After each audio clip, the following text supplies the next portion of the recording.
It took my family just over 3 years to get out of the hell we got ourselves into.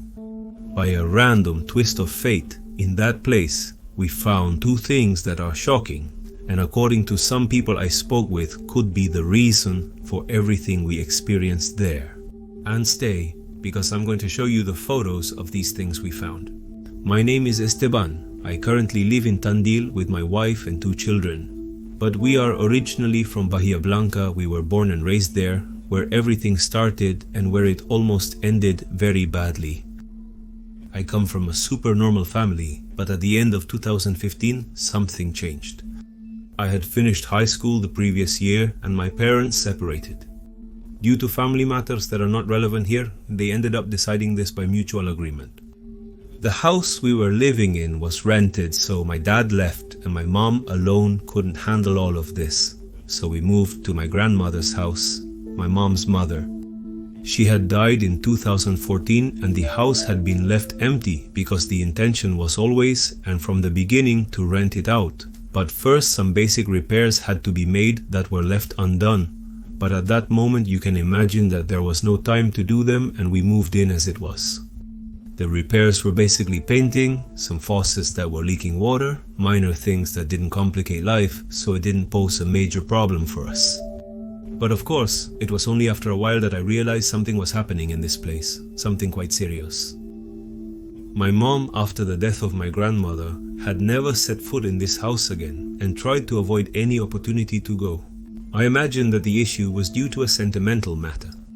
Entering the house where she was born and her mom not being there was surely a very, very uncomfortable situation. But no, I was surprised to find out that it was not exactly because of this. There was something else, as I told you. Something very dark that, due to fate, ended up harming us and beyond. Of course, my mom always tried to distance herself from it. We moved on November 3rd. I remember it was a Wednesday or Thursday because I had a job interview and couldn't go because of the moving truck. That day we arranged everything. It was just the 2 of us in the house and something very strange happened to me. That morning I went into the bathroom and while I was washing my hands, someone put their hand on my right shoulder. It was such a clear sensation that hardly anyone could understand this. My first glance was through the mirror, but in a fraction of a second I turned around and found myself in the bathroom completely alone. I left quickly and continued arranging things. I didn't tell my mom anything because honestly, I didn't even understand what had happened. But that same night while we were having dinner, something else happened. The television turned on by itself. We had only brought one and it was still on the floor unplugged. The one that had turned on was the one in the bedroom that had been my grandmother's. And now I ask you to imagine this situation to understand the moment. We're talking about a house that was uninhabited for months and months. The television, although it was plugged in, was old, a tube TV that didn't have a pre-start by any chance. And the fact that it turned on by itself that day and at that precise moment while we were having dinner was not a coincidence. Do you know why I say that? Seconds before this happened, I was the one who asked my mom if Grandma would be happy that we are living in her house. And before my old lady had time to think or respond, we heard the noise of the TV. We took it or tried to take it as a good sign, a message from my grandmother welcoming us, but honestly I think it wasn't like that. Days went by, weeks, and little by little between my old lady and I, we were confessing that things were not going so well. We realized that neither of us was sleeping properly. Particularly, I always heard someone walking through the dining room during the early hours.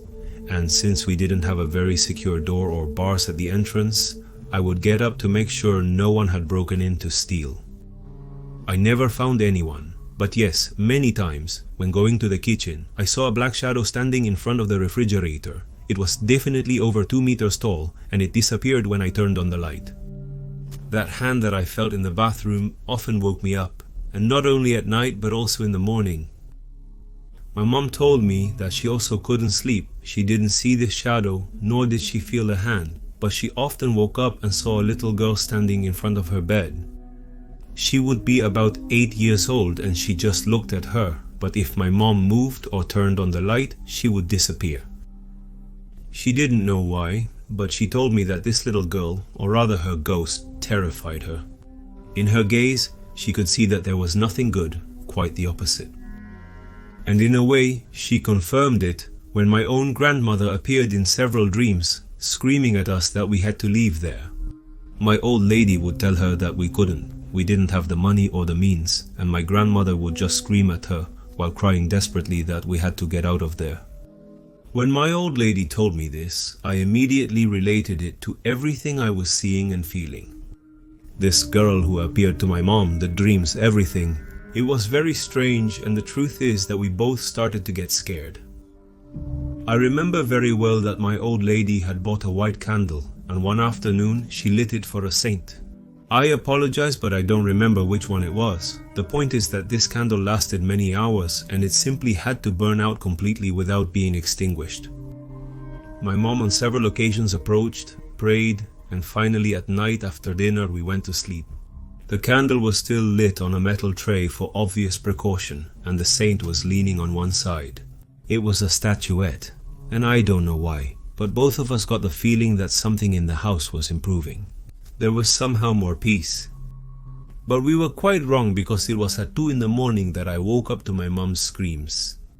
When I got up, I encountered a huge amount of smoke emanating from the living room. One of the individual chairs we had was catching fire. As best we could, we threw a blanket over it, and miraculously we were able to put it out. The first thing one would think is that the candle fell for 10 reasons and started this fire, but you know what? The candle had been left burning, as I told you, but on the kitchen countertop on a metal tray, and the fire was in the living room. Although the strangest thing was seeing that part of this large candle was melted on top of the couch.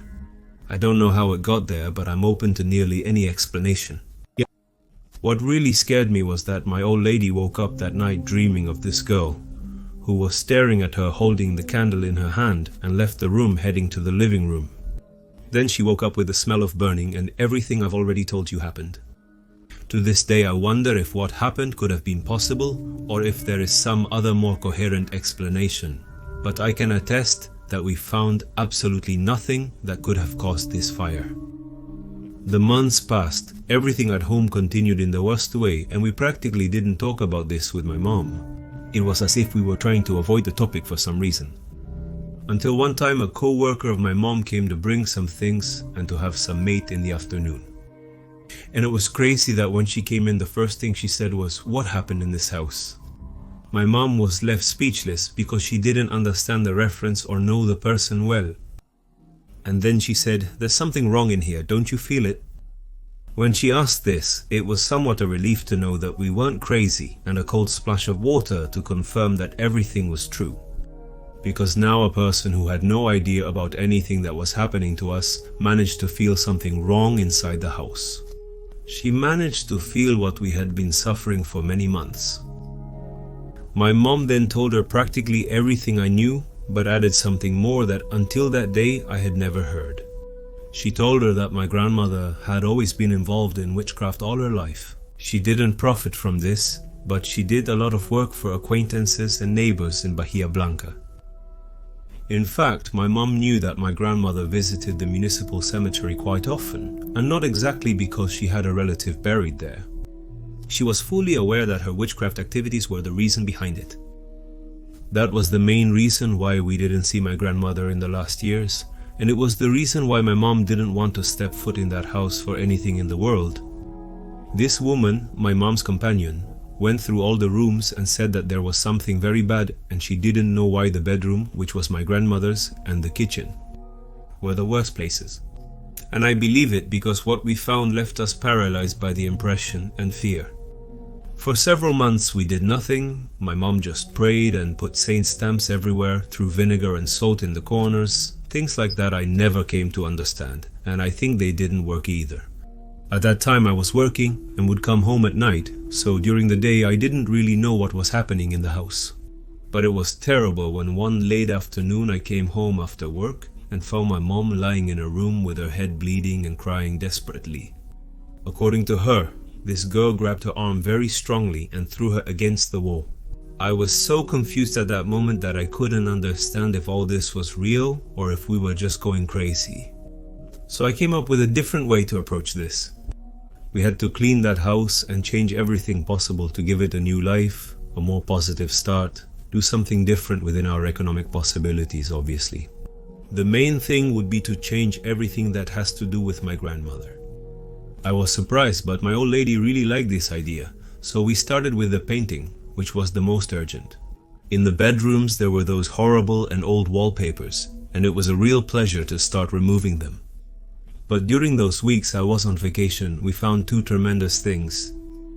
The first was when we changed the pot of a fern we had in the living room next to the window. It was an old pot that was cracked on one side, and the plant was not to blame for anything my grandmother did, so we decided to change it and renew the soil. I found inside the pot, held by the roots of the fern itself, a small cloth bag. And when I opened it, at least from my point of view, I found little bones. Honestly, I didn't dare to check them, but it chilled my blood and I felt very sorry for the plant. But that day, both the soil, the pot, the fern, and that little bag went to the trash. I didn't want to tell my mom. I didn't want to upset her, so I kept it to myself. The issue was what happened afterwards. This was impossible to contain. After painting the rooms, we decided to change the flooring in her bedroom and install ceramic tiles. And it was when we lifted the floorboards of the bedroom, which was my grandmother's, that we found right under where the head of the bed was another rag bag. We didn't see it at first because it was covered in a lot of black ant dirt, but when I hit it with the shovel trying to see what it was, I came across a skull. Just as you're seeing it now, those are the two pictures I was able to take. My old lady was screaming insults at her mom because she didn't understand, and we never understood why she led such a dark life. What we really never understood either was how that skull got there and why it seems to be from a dog or a similar animal, but the strange thing was that there were absolutely no other bones than this. There was only that bag and inside the skull. I took it out, threw it in the trash along with all the dirt and garbage, and we considered the matter closed. The following week, a priest came to bless the house, but nothing changed. Everything continued the same, or even worse, because my old lady was entering a quite complicated depression as a result of all these problems. Luckily, 3 years later, we finally sold the house and moved to Danielseri, where my mom still lives in peace and without any problems today. As for me, I got married and moved to Tandil, where I currently live, and also without any problems. The only thing I can tell you about this house is that the real estate agency sold it and I have no idea what happened there. To this day. I often go to Bahia to visit people, but I never dare to go there again, not even to see it from a distance. The only thing I'm grateful for is that whatever was in that place, probably because of my grandmother, didn't follow us and is probably still there, manifesting itself in the least expected way.